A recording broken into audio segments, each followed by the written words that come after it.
Alright guys, welcome back to the channel. Today we're going to do a dual review, I guess. I got Ben the lawn guardian here. Say what's up, Ben. How you guys doing? He's back to mow my lawn. I've mowed Ben's lawn before. Now he's come back to mow mine to return the favor. And we're going to talk about the Toro Super Recycler with the Honda engine. And we're going to do a review. So, 2 YouTubers, 1 mower. Let's mow. Oh, Ben, you gotta pull the handle here, brother. You gotta pull the handle back. This isn't one of those Hondas that you're used to.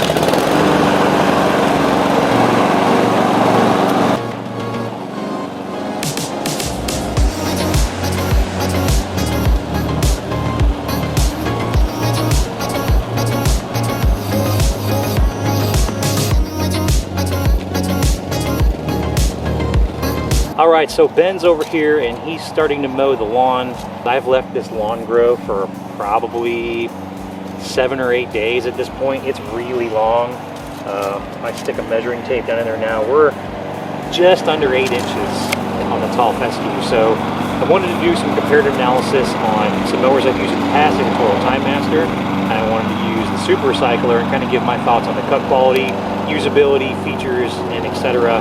Just kind of in my personal experience of using these mowers. So I'm going to let Ben do the first pass. We're probably going to double cut, and then we'll come back with some final thoughts on what we think about the mower.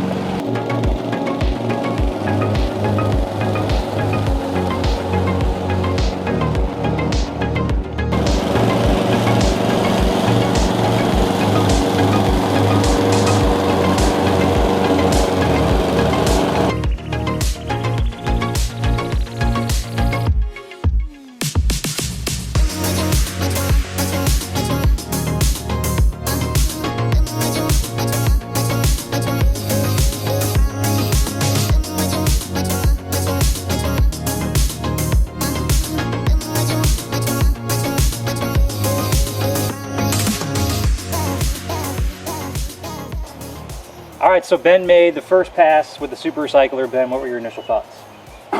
So this is the first time I've ever used a Toro, aside from the Time Master.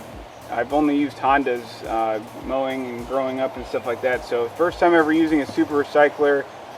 I like the weight of it. I think it's a really nice lightweight in regards to like gas-powered mowers.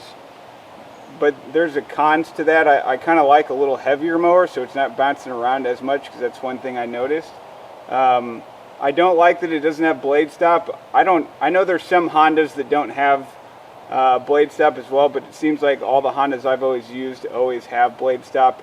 That's just something I've kind of grown accustomed to, and if you've used it and you go to a mower that doesn't have blade stop, you'll notice it immediately. Cut quality seems fine. I don't like that you can't adjust like the RPM of the mower. And I know that comes with mowers that don't have blade stop. They usually don't have like a throttle, because it seemed like it could have been throttled up a little bit, and you can't do that. So at least I don't think you can. Yeah, I don't think you can either. That's one thing I really didn't think of, but now that you mention it, it's something that I didn't even think to look for. But like you mentioned, right, the cut quality is pretty good. I mean, this is a mulching mower by design, right? And so I didn't put the bagger on, I didn't put the side discharge on. I wanted you to just kind of mulch with it, and we're mulching 8-inch tall fescue right now. It's tall for sure. Yeah. I do think though, I mean, it cut okay, but if you look down at the grass, you can definitely see spots that it missed, and I think any mower is going to struggle, but that's where I think the RPM, if it were a little higher, it probably would not have, you wouldn't have had as many of those missed spots. So this is the 160cc Honda. You have a Honda. Do you know what the CC is on the engine that you have? It's the commercial one, but I know they make lower grade ones that aren't the commercial, that still have blade stop, but also have like the throttle adjustments you can really dial in, or make the RPM a lot higher, so the blade's naturally going to spin more as well. So now you can get a Super Recycler with the Toro engine, and then also with the Briggs and Stratton engine. You can get those in a higher CC rating than the Honda. The upside to those two, in my opinion, is that you do get the blade stop, you do get Smart Stow, which this one doesn't have, for the same price point, and I think you can also get those in the Honda as well for around the same price. At the timing of this video, this mower retails for $649, and for that price point, I would really prefer to have those types of features if I'm going to pay that kind of money. Just to have the Honda engine, I don't know if that's worth it to me really in the end to do it. So let's drop it down a notch. I think it's 3 1/4 is what we'll drop it down to. We'll do a double cut and then we'll see if we have any stragglers after that. So here's how we're looking right now after the first cut, and it looks pretty good. I'm not going to lie, it doesn't look too shabby, but like we mentioned, there is some stragglers with it, and we'll just see how it looks after the double cut. Is this what you're talking about? I need to pick that up. Yeah, Brady has got no respect. If you're getting the Toro Super Recycler, it doesn't mulch these all that well. We'll zoom in real close. But look at how fine these clippings are, though. I can't believe right up next to it. Right up next to it. Look how fine those grass blades are. It's beautiful. Doesn't mulch poop.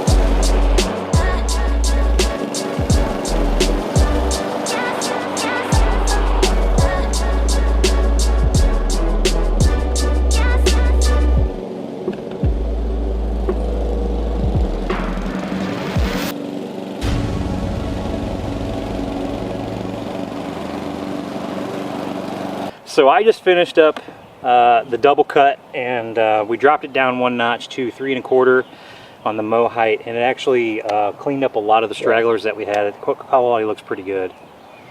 I've been using this mower for about 3 months now at this point, and I've had plenty of time to kind of give you know, my full thought on it. This is Ben's first time trying it out. I know there's some things that we talked about. The weight of it, well, one thing you mentioned and one thing that I've noticed in using it is that when you're mowing around obstacles, like a play set I've got in the backyard, I've got several slopes, I've got lots of landscape beds. It's really nice to have a light mower when you're mowing around obstacles because it makes it easier for you to kind of get around those obstacles and not wear yourself out with moving around a heavy mower. And with 2 guys who've used a Time Master, I used one for 3 years, you've got one now, a heavy mower like that can definitely wear you out. Yeah. Well, even my Honda, I would say the weight is almost comparable to the Time Master because it is commercial, so the deck is like a thicker steel. I mean, it's a pretty heavy duty mower, and with this even being a metal deck as well, it still has a light weight to it. And I would say, I forgot about this, at my old house, for those of you who don't know, I had a 24-degree slope, and the Honda mower I use back there is easily around 200 plus pounds or so, and this would probably be more ideal for that kind of backyard. Now, that most people would just say, oh, get a remote control mower or something like that, but this would be a lot safer in that scenario if you're in that, and most people aren't in those scenarios. But that just gives you an idea of the maneuverability and lightweight of this, and that being a pro as well. So right, with a lighter mower it's more nimble, right? You can get around things, you've got slopes, it's much easier. The downside to that I've noticed, and we didn't use the bag today because this is primarily a mulching machine. It was designed to be a mulcher, so I wanted to mow really tall grass with it and mulch it to see what it would look like. Obviously I know what it does, but for Ben, this is his first time using it. When you have the lighter mower and you're using the bagger on it and the bag gets full, it has a tendency to sort of tip the mower up on the back wheels, and that can kind of mess with your cut height a little bit and your cut quality. So that's one observation I've noticed in using the lighter mower. We've mentioned it before, this model does not have the blade stop. I know you're used to having the blade stop, and there was a few times where you were kind of like, you're in your muscle memory or your mind's eye, and you were like out there and you wanted to use the blade stop and it just died on you. Well, right? and, it was and when you're starting it, you have to have the blade engaged. That's something I'm not used to. Right. I'm just used to pulling the cord. I'm like, why isn't this thing started? And then you said you got to pull the blade engagement. So if you've used blade stop, that's kind of a big deal, right? If it's something you're used to, going to a motor that doesn't have blade stop, is definitely a minus for me. But a couple pluses on it. The cut quality, the thing cuts excellent. One thing that I will note too, and we'll tip this thing over So something worth mentioning is since I've owned the mower, and we're still in late May, so we're definitely still in the wet months of spring. We're mowing a lot of wet, tall grass. I have not cleaned under this mower deck a single time. And Clearly. And it really isn't, aside from the chunk that Ben just pulled off, it's really pretty clean below the mower. The mower deck tends to stay pretty clean. I know for a lot of Time Master owners, that is the biggest complaint about the Time Master, aside from the blue sponge.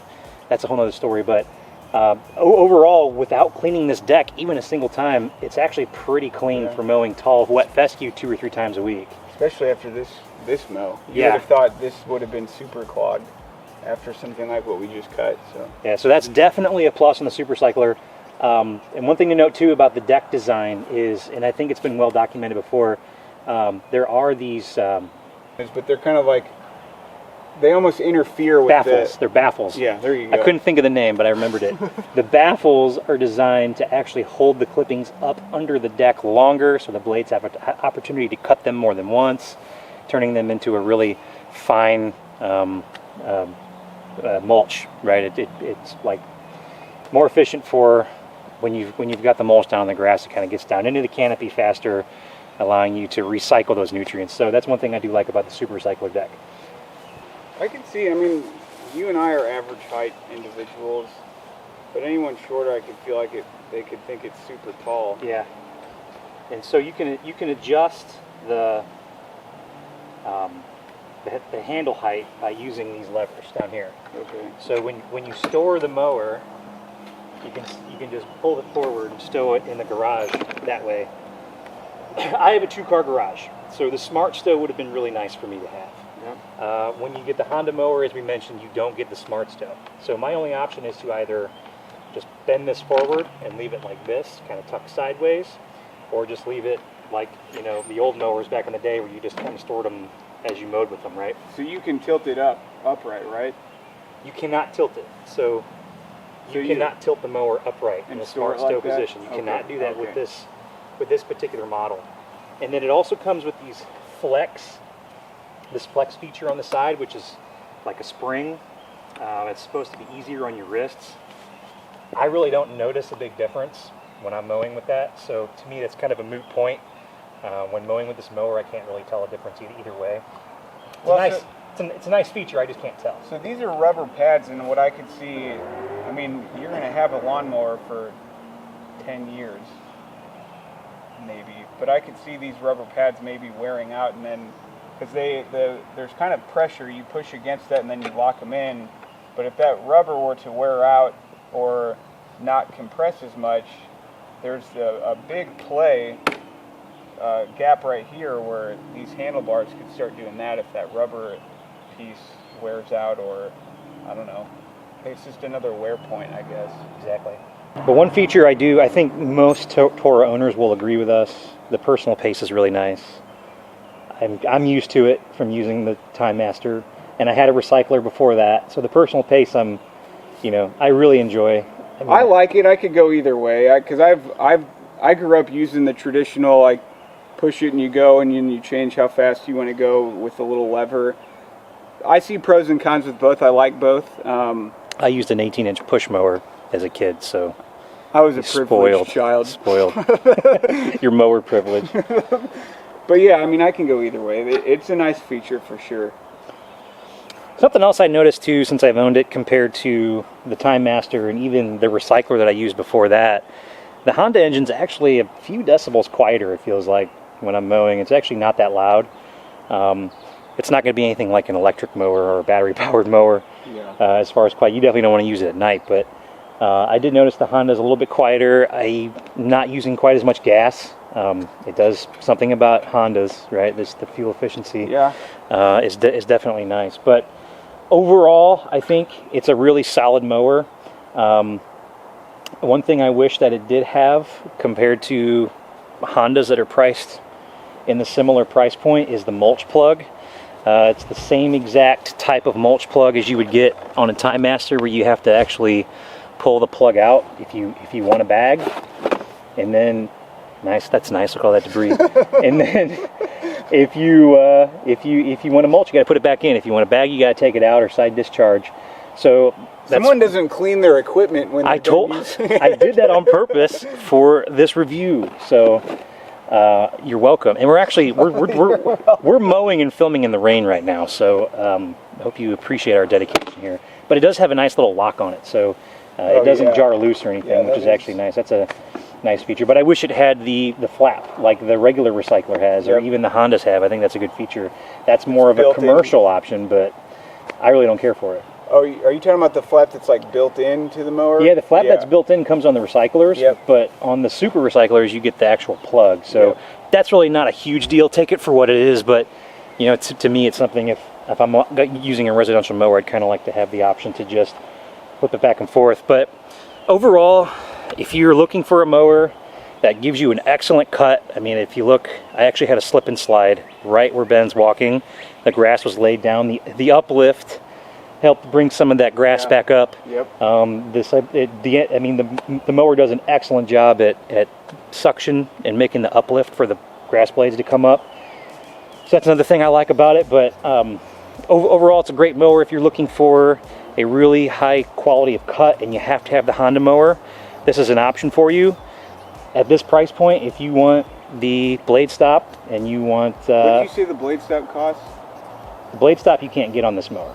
Oh, that's right. So yeah, at the time of this filming, yeah, $649 at the time of this filming, you can get an equally equipped, actually with more equipment on it, with the Honda for about the same price, and still get a Honda engine with the Honda mower, with the Versa mow and all that. So it's a great mower for the price point. I don't know, I would probably opt for the Briggs or the Toro engine just to get the features, the smart stow, and also the blade stop, which I think are, for me, would be important because of my limited garage space.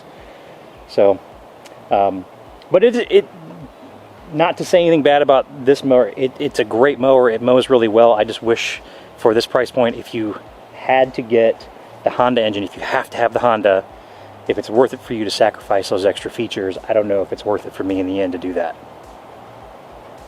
So anyway, thanks for watching the review. Thanks, Ben, for coming over and mowing with me today. Got his first mow with a real mower. I'm sure now he'll be at home looking at real mowers online for the next couple of days. I appreciate you coming by, and you got to use this 60 volt stuff too. What'd you think about the 60 volt? I thought it was nice. I mean, it's just like all other battery powered equipment. It's just convenient. It's super easy to use, especially the blower, the handheld blowers for the battery powered stuff. I think that's the way to go for most homeowners. I agree. I like the Toro 60 volt line. All the equipment I've used for the 60 volt stuff is great. I use the blower every day. Yeah. For small jobs, just blowing out the garage and things. So awesome. Well, thanks for tuning in, guys. If you have any questions, comments, leave those in the comment section below. Don't forget to like and subscribe, and maybe Ben and I will see you in the next one. See you guys. See ya.